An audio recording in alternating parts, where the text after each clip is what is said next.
दोस्तों नमस्कार। आशा है कि आप अच्छे होंगे। मैं हूं एक लेखक, मेरा नाम है विजय कुमार पाल। तो दोस्तों आज हम जो चर्चा का विषय है, आज की चर्चा का विषय है कि ये चंद्रशेखर रावण जो हिंदू धर्म को गाली, सनातन वैदिक धर्म को गाली देते हैं, गो कि एक कंसेप्ट सनातन वैदिक धर्म में सर्वश्रेष्ठ है,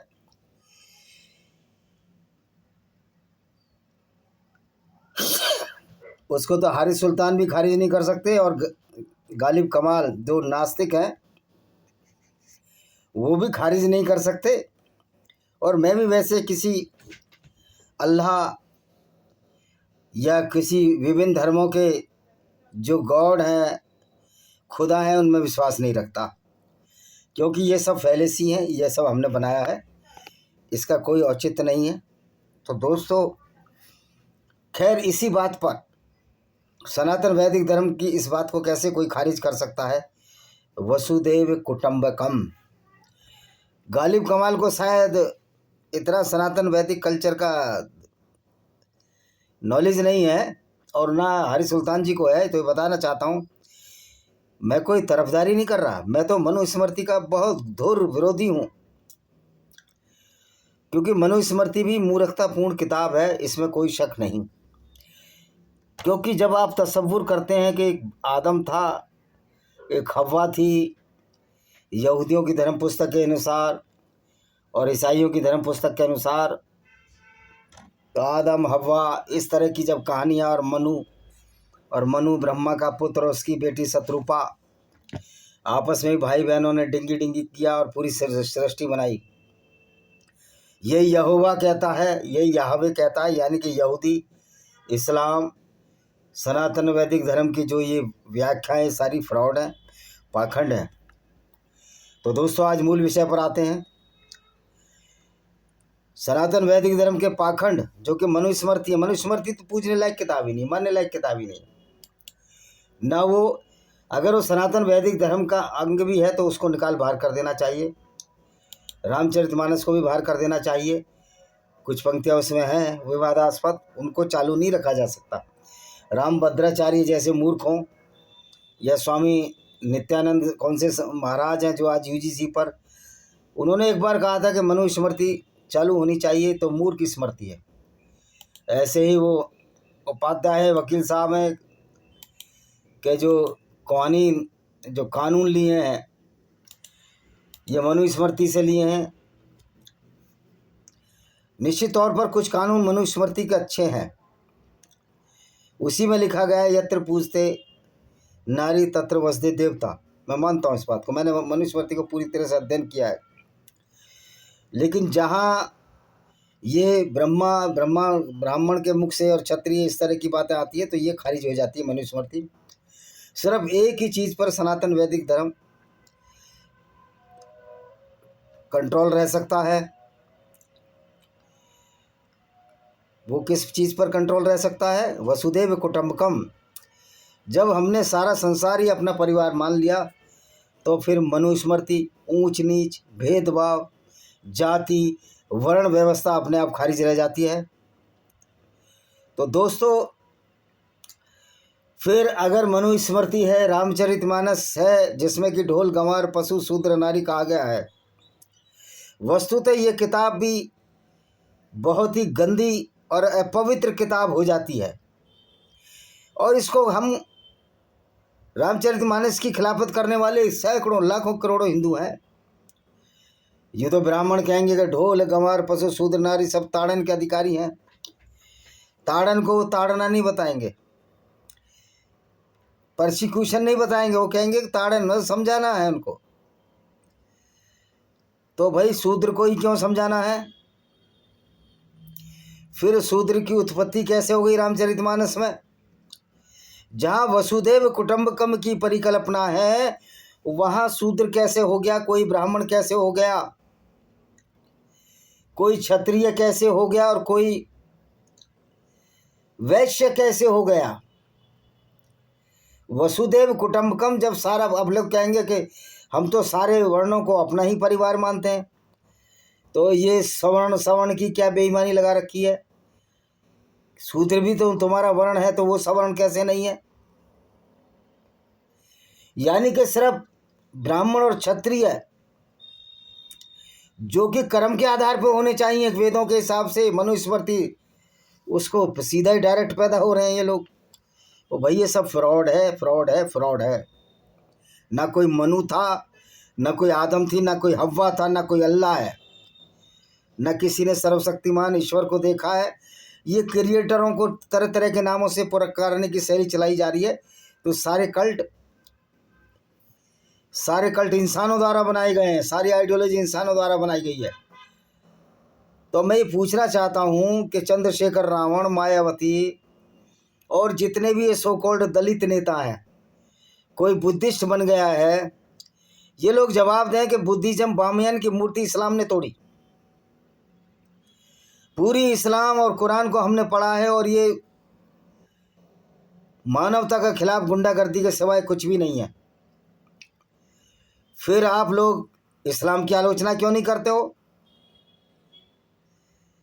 और मुसलमान तो इसी में मशगूल है कि झूठे अल्लाह के नाम पर, झूठे फ्रॉड के नाम पर, कि दलित और मीम का समीकरण बनाना है। मैं इन दलितों से पूछना चाहता हूँ, अम्बेडकर के आपने विचार सुने, जिनको आप अपना आइकॉन मानते हो? जबकि भारत का संविधान ना अम्बेडकर ने लिखा है, ना बेनेगल नरसिंह राव ने लिखा है। ये तो 5-6 देशों की नकल है। 75% हमने ब्रिटिश से लिया है, यूनाइटेड किंगडम, फिर अमेरिका से लिया है, इजराइल से लिया है, नीदरलैंड से लिया और स्वीडन से लिया है, और भी कुछ अन्य देश होंगे, 4-5 ये प्रमुख देश है। तो भाई ये संविधान तो किसी ने लिखा ही नहीं है, तो संकलित किया गया है। तो अब तो अम्बेडकर को लेखक मानो, ये तुम्हारा सरदर्द है। कोई बेनेगल नरसिम्हा राव को मान लो, ये सब मूर्खतापूर्ण बातें हैं।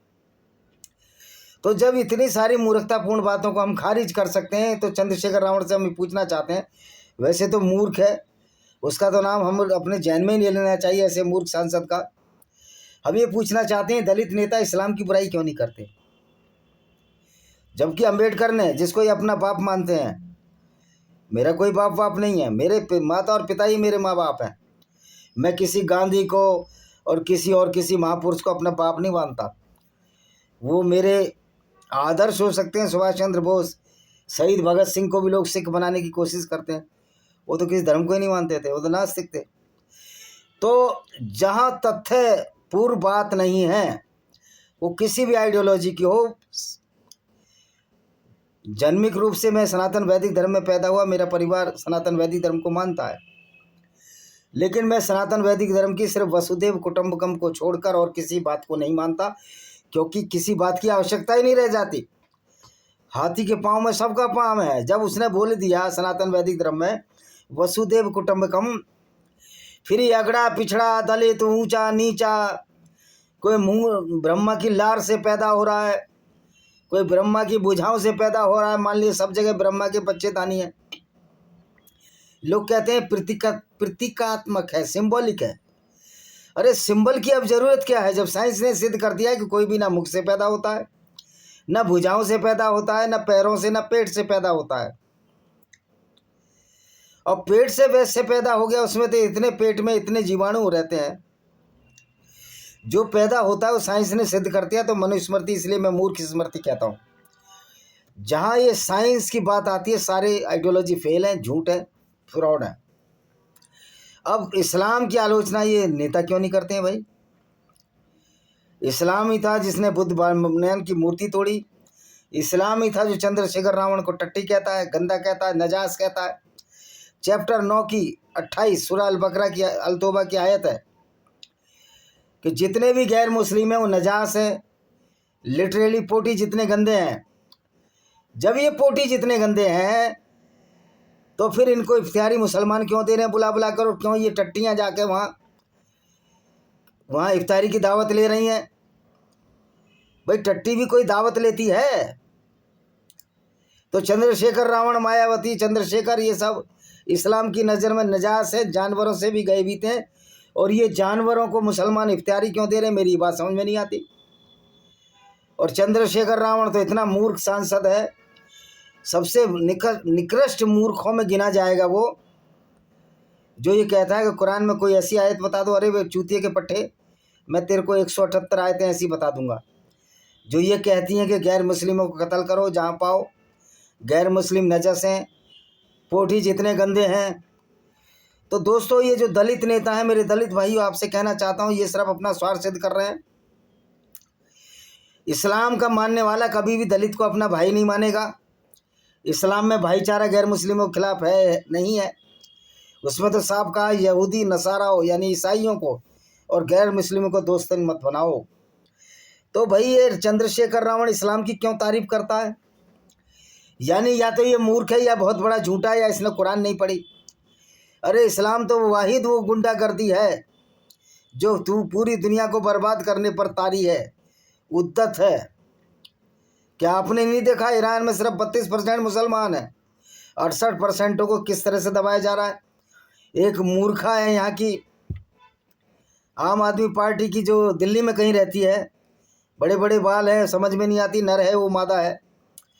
वो कह रही मोदी जी कुछ तो शर्म करो, कुछ तो शर्म करो। क्या मोदी जी ने ईरान पर अटैक किया है? और तुम्हारे झूठे नारों से कुछ होने वाला नहीं है। मैं तो मुसलमान भाइयों को भी कहना चाहता हूँ कि आप इस पैगंबर को अपना पैगंबर मानते हो जो लुटेरा था, बलात्कारी था, झूठा अल्लाह जिसने अपने नाम के लिए बनाया। तो चंद्रशेखर रावण जी और मायावती जी इस्लाम की तारीफ क्यों कर रहे हो? यानी कि आप उसी गुंडागर्दी को सपोर्ट कर रहे हो जिससे पूरी दुनिया दुखी है। तो हमारे दलित लोगों को समझना चाहिए कि ये जो ब्राह्मणवाद है, खाली जन्म से जो पैदा हो ब्राह्मण नहीं है। अगर हमारा दलित सो कॉल्ड दलित बना दिए हो आप लोग, अगर तुम पढ़े लिखे हो, प्रोफेसर हो, टीचर हो, तुम ब्राह्मण हो, तुम जनेऊ पहनो, जनेऊ ना भी पहनो, ये बंदिश ये फालतू की चीज़ें मत मानो, लेकिन तुम ब्राह्मण हो, सुपर ब्राह्मण हो। अगर दलित पढ़ा लिखा है तो सुपर ब्राह्मण है, और जो अनपढ़ ब्राह्मण है भले ही अब जन्मना जाति बना दी, ये तो कॉन्सेप्ट ही नहीं था हिंदू धर्म का। तो आप जन्मना भी अगर ब्राह्मण हो, अगर आप अनपढ़ हो, आपके कर्म अच्छे कुकर्मी हो, तो शूद्र हो। शूद्र का मतलब होता है अनार्य या अनाड़ी हो, और शूद्र का मतलब कोई गंदगी से नहीं होता। कर्मों के हिसाब से लोगों के स्थान तय होते हैं। अगर आप अच्छे काम नहीं करते, आप गंदा खाना खाते हो, आप मांसाहारी हो, निश्चित तौर पर सनातन वैदिक धर्म के हिसाब से मांसाहार अच्छी बात नहीं माना गया। तो भाई चंद्रशेखर रावण जी, आप लोग खुद दलित दलित पिछड़ा पिछड़ा बनने में बड़ा मज़ा आ रहा तुम लोगों को। तो ये सब पॉलिटिशियन लोग हैं। चंद्रशेखर रावण को इस्लाम की ABCD नहीं आती, वो एकदम मूर्ख डफर सांसद है। और ये कहीं कहीं इनके गुंडे, चंद्रशेखर आज़ाद की जो भीम आर्मी है वो गुंडों की आर्मी है, उसमें गुंडे हैं। क्योंकि जिस तरह से नारे लगाते हैं देश की एकता के लिए बाधक हैं। लोग कहते हैं BJP की B टीम है, तो इसको करनी सेना को सही करने की जरूरत नहीं है। ऐसे गुंडों को, ऐसे गुंडों को हर कम्युनिटी के लोगों को मिलकर इकट्ठा होना चाहिए और इन पर इतने जूते बजाए जाए इन लोगों पर कि जो इस्लामी गुंडागर्दी जिससे विचारधारा त्रस्त है, पूरा दुनिया त्रस्त है। जो इस्लाम ये कहता है कि सारे गैर मुस्लिम टट्टी जितने गंदे हैं, नजास हैं, और जो ये कहता है गैर मुस्लिमों को जीने का हक नहीं है, एक झूठे अल्लाह के नाम से जो 610 से पहले था ही नहीं, मोहम्मद ने बनाया। ये लोग उन्हीं से पींगे बढ़ा रहे हैं, और जो मुस्लिम वोटों के खातिर अपने दीन और ईमान को गिरवी रखकर अखिलेश यादव वहाँ इफ्तारी की दावत खा रहा है। अरे तू तो टट्टी है, तेरी औकात टट्टी जितनी है, तू जानवरों से इतना गंदा है इस्लाम के हिसाब से।